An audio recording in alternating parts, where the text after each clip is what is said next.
Same with Chelsea at the moment. I know we beat Southampton, but just it's tough to watch. Are you ready?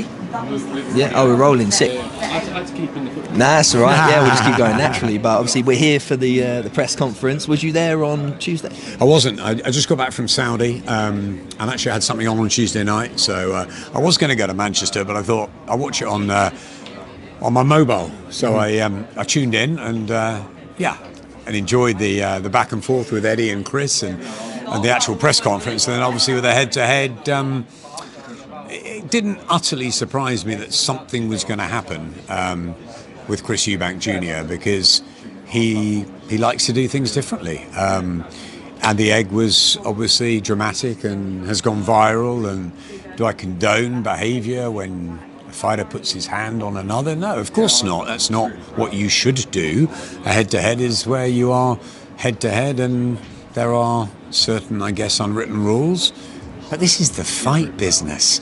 No one can predict what fighters are going to do, and that's sort of what we love. Mm-hmm. I was there when Derek turned over the table. Yeah, in the first Dillian White fight, and I sat with him the next day when he got his fine, and he's like, I don't care. I do what I do. This is how I roll. And I think sometimes you've got to get inside the minds of fighters. It's difficult for Robert Smith and the board. Robert was a great fighter himself, and it's difficult because they've got to have rules, obviously, and there has to be ways that people can behave, fighters can behave and can't. And Chris will get a ticking off for that. But it is entertainment. It's gone viral. It's done its job. And a big arch rival needle fight has just got a whole lot bigger. Big time. It could sell this place out twice, and the casual fans lap it up. Mm-hmm. What was that about the egg? Who's that? Ben? Eubank? Oh no, I remember their dads. Come on. The casual fans love it, and if the casual fans are watching our sport, I'm happy. Exactly that. I've had so many mates send me the video, and they don't even watch boxing, so it's out there. And these are people that I don't think have ever even seen a fight in their life. So in terms of British rivalries, this is going to go down in history as a big one. And that egg incident, unfortunately for Conor, that's now going to be one of the biggest moments in his boxing career of that. So it is a shame. I know it's good to sell the fight and stuff, but those theatrics, it is a shame. It but didn't also actually need it. Fighters. It didn't need it. No. Because Fatal Fury, Eubank Benn, Sons of the Legends, all of it entwined, fantastic. I'd love to have seen Chris Sr. around, Nigel there. A lot of history, a lot of nostalgia. I go back when I was a teenager into my 20s, watching these guys, working with them, the dads being on Eubank's world tour, and seeing their sons and watching Conor develop. I remember him when he was 14, 15, coming on the ringside set, and his dad saying he hits harder than I did at that age. And just amazing, boxing history. There's something about our sport like no other. So it didn't need it, of course not. Mm-hmm. And is it a good example for the kids out there? Maybe not, but ultimately, entertainment and a story and a rivalry sells. And as much as I loved Bivol and Batebiev on Saturday night and adored the entire fight card, and it was a pleasure and a privilege to be watching the elite light heavyweights up close and watching their feet. And I just, as a boxing fan to my core, nothing is better than that. But I get home and people don't know where I've been. They don't know who these guys are, which is a shame because they should do. But do they know Eubank and Ben? Do they know Fury and Joshua? Of course they do. Mm-hmm. So if you get Fury and AJ fighting, you get Eubank and Ben fighting, the casuals are going to come out. The youngsters, my kids, are watching the Jake Pauls, the KSIs. So that's misfits, right? That's that side. Jake Paul wants to prove himself as a real fighter. Great. Don't fight Canal. Don't be ridiculous. Don't fight Tyson at 58. Fight good fighters and see how far you can go. I love that. KSI misfits, brilliant. It's got its entertainment. It's got its audience. Bivol Batebiev, that level, got its audience. Eubank Ben, casual fight fans, got its audience. You know what the common denominator is, guys? It's boxing. It's our sport. And if our sport is in the sun, I, as a fan, fundamentally, am happy. When you saw the dad's rivalry and you was amongst all of that, and then you obviously saw the kids growing up, did you ever imagine that they would cross paths and they would be at Tottenham Hotspur Stadium on April 26th actually fighting each other, especially when they're both in their pro careers. Conor, the start of his career, you can argue a lot of points. A lot of people thought he was never going to get as far as he did, and obviously he's made some changes and he's a different animal now. And the fact they're different weight classes as well, it's something that the imagination for a lot of people, you could talk about it, but it was never really going to happen, and it's going ahead. When I came out of hospital, the first press conference I went to, I saw Eddie Hearn and Frank Warren embracing. I thought I was still in hospital, having some sort of a nightmare dream. I didn't know what I was doing. I worked with Frank Warren for 15 years, Eddie Hearn for 10. They hated each other. And suddenly, between George Warren and Frank Smith, and of course, Turki Al-Sheikh and his team, they've made this happen. And now we're getting the best fighting the best, and the fighters like Josh Padley, who come in at 4 days' notice, are getting life-changing money. It's astonishing what is happening. Did I think Eubank and Benn would fight each other? Yes, I did, and I thought that from when Eubank was on that ringside set. Ben, Conor was on that ringside set. And I remember Chris coming through and thinking, they're miles apart in weights. I remember Chris being in the talks to fight Golovkin, and then Kell Brook did. And I remember thinking, Eubank and Ben are going to fight. They'll find a way for it to happen. Maybe it's not even in a boxing ring. Maybe it's something else. But something has to happen. Those names, the rivalry, the bitterness, the polar opposites of characters. And you interview them now, and Chris talks a little bit like his father, and there's the genes there, and you see Conor with his heart, and it's all here, and I love it. And they had to find a way. Yes, totally different weights. Yes, probably never really thought about. But if you think Eddie and Frank have found a way to work together, Eubank and Ben have found a way to work and to entertain and to find out who's better and to make a lot of money. And fighters making a lot of money is music to my ears, because we've got to respect every single one of them at whatever level stepping through those ropes. It is the hardest business in the world, and I will never, ever, ever stop thinking that. They are my heroes up on the walls still. Tommy Hearns, Katie Taylor, my hero. These people have changed lives. They've changed their own lives, they've inspired people, and we're going to get a full, packed out Tottenham Hotspur Stadium to watch this fight when no one knows who's going to win, no one knows what's going to unfold, no one's going to know about the ring walks. The anticipation is going to be unreal.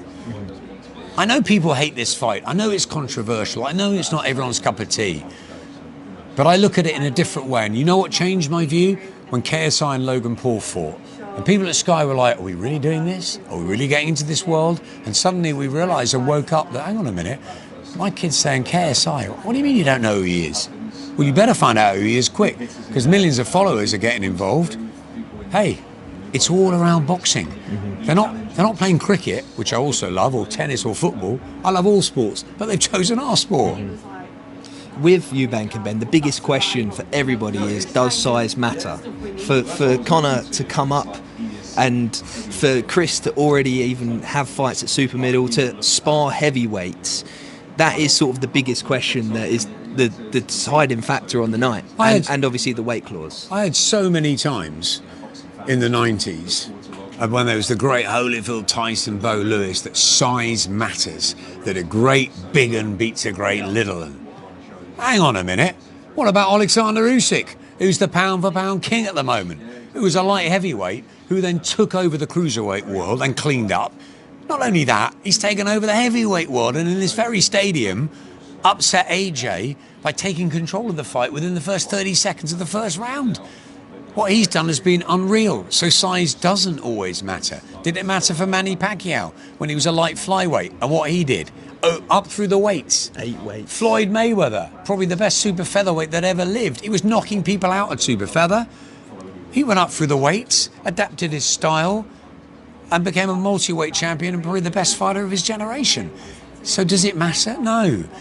Does Chris Eubank start a favourite partly because of the weight, or partly because he's fought at a higher level? But Conor Benn might be more natural at the weight. Chris might have to come down, he's a bit older. So, yeah, it gives him a slight advantage, but I don't think it's a big one. I think what's more important is that Chris has mixed with the likes of Billy Joe Saunders and George Groves, and at a higher level. Doesn't mean that Conor can't do that, but he's proved that.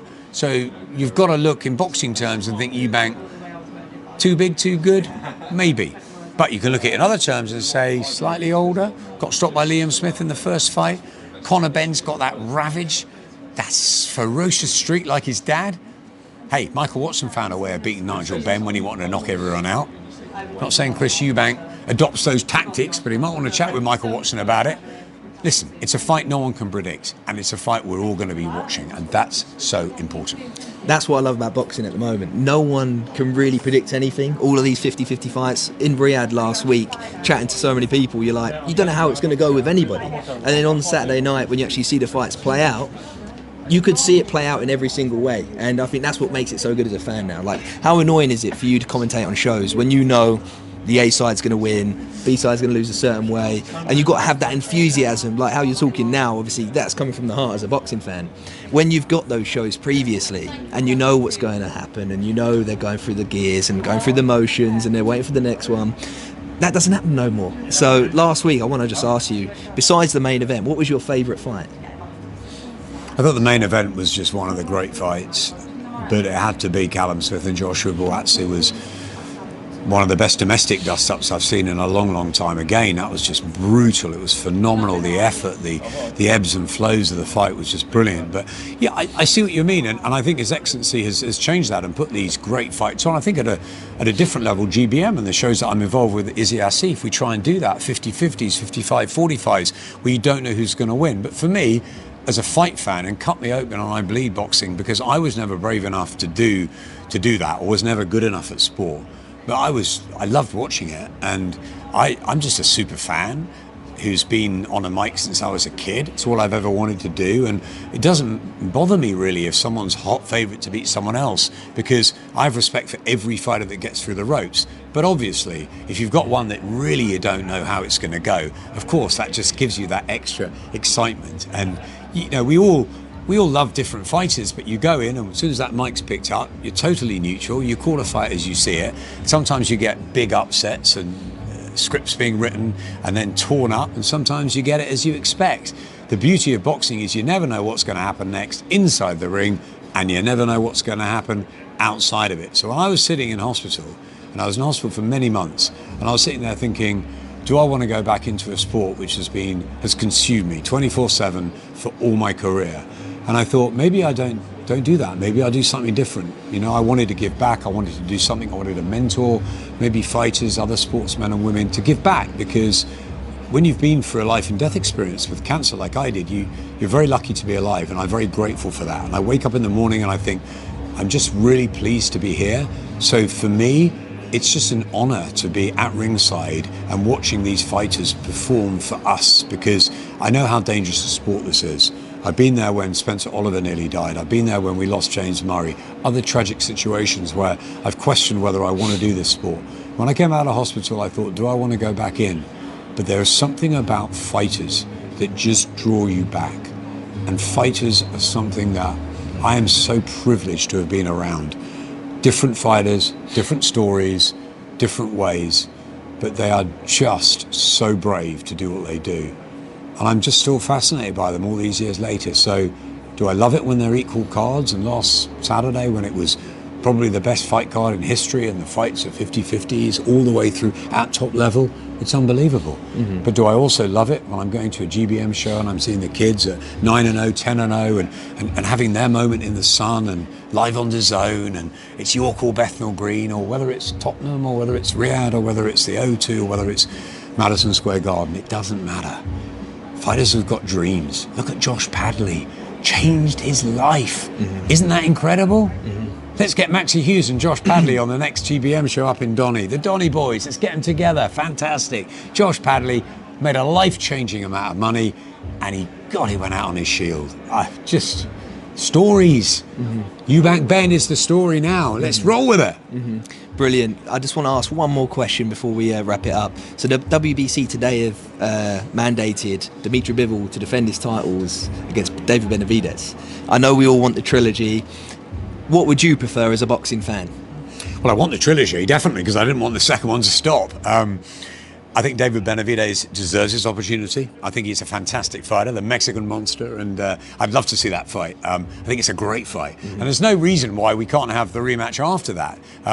Artur Beterbiev will probably have maybe another one as well. Maybe I don't know if he fights Callum Smith in a rematch or whether Callum waits his turn. I'm not sure. You could see the Buatsi fight again. I mean, obviously it's about money and Callum wants to be a two-weight champion. But I don't know. So long as we see the trilogy, I don't mind if there's another fight in the way, because Dimitri Bivol already has one loss on his record. It doesn't matter if there's another loss or whether there's a rematch to that. And I think Bivol would start favourite against Benavidez, but that's a great fight. They're all just great fights, aren't they? I was thinking earlier about the heavyweights and who does Dubois fight next? Does he fight Usyk? Does he fight Parker? Where does Cabell fit in? Where's Moses going to go? I mean, They're even talking about Parker Usyk now. It's just like all of it. It's just, isn't it great? Isn't it great that His Excellency has done this, and we've almost got a pot of heavyweights in the blue ribbon division, and we can just go, oh, we'll take that one and that one. Oh, well, that'll be brilliant, and that one and that. Oh, I tell you what, Martin Bakoli's in the Congo. He'll answer our call, and he'll help us out, and then we'll give him another. It's like Undisputed, the game, isn't it? It's like he's taking and making these things happen. Phenomenal. Yeah, brilliant. Well, thank you so much for your time. Pleasure. I think the press is just about to start. No problem. Let's get in there. Top man, thank you.